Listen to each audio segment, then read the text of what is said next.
Welcome back. Now, yesterday was the story of tens of thousands of forcibly displaced Palestinians heading to their homes, walking through devastated swaths of Gaza as the long-awaited ceasefire between Israel and Hamas took effect. Following the 15-month genocide, Israel set in a truce with Hamas, which began yesterday morning, nearly 3 hours after initially scheduled, following a last-minute delay on the orders of Prime Minister Benjamin Netanyahu. Now, concerningly has come that many Israeli officials have said via Twitter or other media outlets that phase one of the ceasefire would be the only one and that they would return to the destruction and carnage seen since October the 7th, 2023. Joining us now, I'd like to welcome Zeenat Adam, who is the Deputy Executive Director at the Middle East Center. And she's been kind enough to take 10 to 12 minutes from her holiday to speak to us. Zeenat, assalamu alaikum wa rahmatullahi wa barakatuh, and jazakallah so much for joining us. Wa alaikum assalam wa rahmatullahi wa barakatuh. Jazakallah for having me on air. No, it's an absolute pleasure. Zeenat, let's start off, of course, with the comments that have been made by these Israeli officials. Of course, the right-wing part of the cabinet, it shouldn't come as a surprise. But the fact that this has been mentioned, when you see the celebrations happening in many parts of Gaza, you can't help but be concerned that the carnage, the destruction could make a return, given who many are dealing with, and that is, of course, the Israelis, where there is an unpredictability factor with regards to them. I think it's fair to understand the context of the Israeli cabinet as it has been formulated. Netanyahu fought a strong battle in order to try and bring this very fragile coalition together a few years ago, and he needed to make those kind of alliances with far right-wing parties and individuals who are hell-bent on expanding the occupation, expanding the settlements, and claiming all of the land that is Palestine and occupied Palestine as Israel. So within that context, we understand that they stood in the way of any of these ceasefire negotiations. And for us, you will remember very early on that the word ceasefire was deemed taboo by Israel when entering into these negotiations. They didn't want to even have the mention of this word. Instead, they tried to use semantics by pushing for things like a temporary truce or pushing for wording that didn't allow for an extended ceasefire. Now, we heard very recently from the Qatari Prime Minister that the deal that was signed, and I mean, I initially thought this was the same deal as May 2024, but he came out saying it's actually the same deal as December 2023, which means that for 13 months, Israel stood in the way of this very ceasefire agreement just in order to continue the carnage, as you've said. Zeenat, here comes the other concern. We've got this phase one that is happening, and a lot of it is primarily, if you look at it, favored towards Israel and the release of the captives. I think both you and I saw images of them being, obviously taken by the Red Cross Society back to Israel with, of course, the Al-Qassam brigades. The concern comes is that you've got the world now looking at this truce, at the ceasefire deal. You've got Hamas, through its political bureau, saying we are going to honor it all. There's no two ways about it, so we can have some sort of a rebuilding phase, number one, and number two, allow for Palestinian prisoners to return to their various homes. From a scale of 1 to 10, how concerned should everyone be that Israel is minutes, if not seconds away from wanting to violate the ceasefire because the rhetoric has been set by this very same cabinet? Absolutely. From the very beginning, when the announcement of the ceasefire was made just a few days ago, before it came into effect and before it was tabled at the Knesset, already we saw some turn back from Netanyahu, citing that there was issues with Hamas and that Hamas was not meeting up to the agreement. But this was really an indication that they're not very serious about this.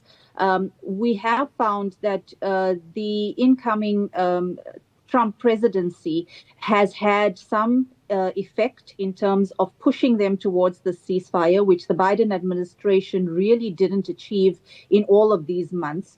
And with Trump coming into office today, I think that was the cutoff date that all hell would be paid if it wasn't reached as a ceasefire. The question is the sustainability of the ceasefire, and if the Israelis will seek any excuse in order to go back to the attacks into Gaza and go back to their plan of annexation of the Gaza Strip. Now, many of those, including Smotrich in the cabinet, are really very vehement that this needs to resume after the 42 days and that there will not be a phase 2 or a phase 3. We also know that the National Security Advisor, Ben Gvir, had resigned from his position once the ceasefire was agreed upon at the Knesset, and he does have a strong following, and that is really where Netanyahu finds himself. If he doesn't agree with some of these within the cabinet, it puts him at risk of going to jail because there are corruption charges standing over him. So there is a lot at play here, but I think they're waiting for Trump to come in. Apparently, Trump has said that he will not hold them back if they were to go back into attacking Gaza. That said, for us, I think that we can very clearly see that Israel actually failed in their entire campaign in Gaza. Everything that they set out to do, release of the hostages, the annihilation of Hamas, the annexation of Gaza, the taking over of the port where the oil-rich area is, and the dividing of northern Gaza into southern Gaza, none of that has been achieved. They're now holding back on issues related to the security measures around the Philadelphia corridor between Egypt and Gaza, and also the Netzarim corridor that divides the north of Gaza into the south of from the south of Gaza. But all of this is still subject within the ceasefire agreement, and if they go back on that, they've already lost a lot of credibility in the international community and likely to still face the same. One final question, Zeenat. You speak of credibility. The whole world now looks at Israel and puts a huge question mark with regards to its credibility and the so-called the best democracy within the Middle East, or the only democracy in the Middle East. The United Nations is watching this with all their eyes, their various agencies, whether it's obviously the UNRWAs and all of those various organizations that are there, are looking at this and really now saying it's up to you, Israel, to honor it. The United States of America, like you mentioned, we really don't know what Donald Trump's going to be doing. If they were to violate this, I mean, this just strengthens the Palestinian cause, doesn't it?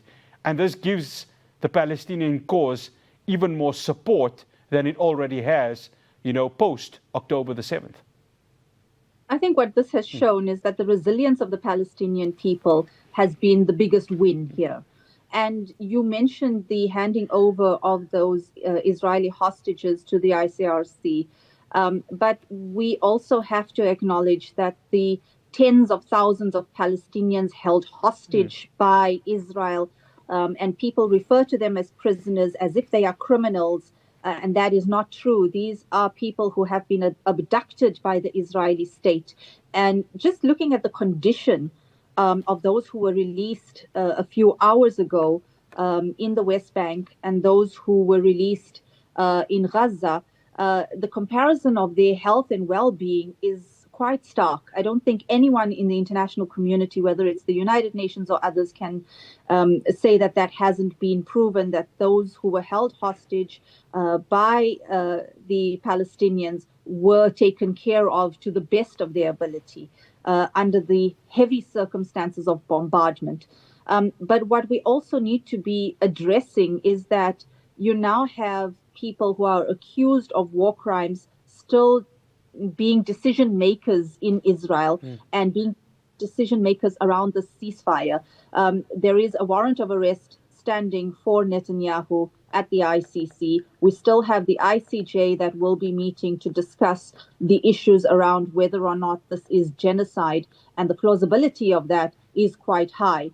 But when we talk about the United Nations, it has absolutely failed in the last 15 months. and that mainly due to the veto power being used by the Americans, more specifically with the Biden administration voting against a ceasefire on at least 4 occasions.